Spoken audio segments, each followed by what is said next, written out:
So if we're breathing with rhythm, if we do a move continuously, you're going to sync up your breathing with the rhythm of this movement. There's always going to be an ideal rhythm in the way you breathe based on this rhythm of movement. So if you're doing strikes, at this speed, there's a way to breathe, right, that fits this speed. If you guys ever went jogging, if you jog and you stay at a certain pace, there's a rhythm of breathing that fits that pace.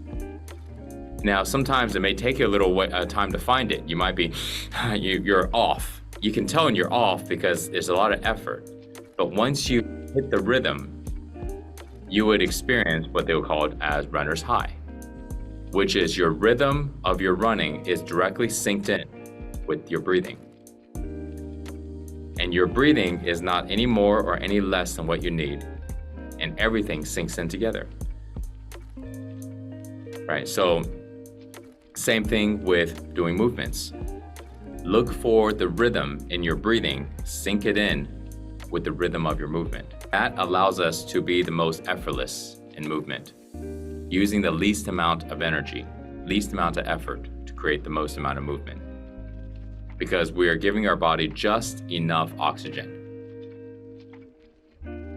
Because the body, the way we move helps us with the breathing. Right? Sometimes if you're going into one movement and then you should be exhaling, but then you inhale. Like have you tried to inhale when you're doing drop down arms? Every time you drop down your arm, inhale. See how that feels. Right? So then you would go, no, that feels kind of off. I think I need to exhale when I drop down. That feels better. So if you were to inhale when you were to do drop down arms, then it's more effort. There's not a natural flow. Right? So then all of your movements have that. And then when you find that in every movement that you do, then you are in this perfect harmony because breath is needed, right? Constantly for movement. But how much breath? And when do you take an inhale and when do you take an exhale? To try to put it into a box doesn't make sense because you would need to have so many boxes. Because there's a box for this speed and then there's a box for this speed. But the moment I do this, well, then the move slightly changes. So then I have to create another box for this is how I breathe in this case. So we can't define it that way. So then this principle means look for that rhythm in your breathing and your movement.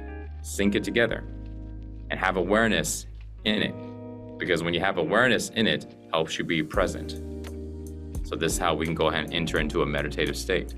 The moment that we're aware of the breathing and movement and we're synced in with it, all of that attention here in breathing and movement, you don't have that much attention left in your mind, which means meditative state.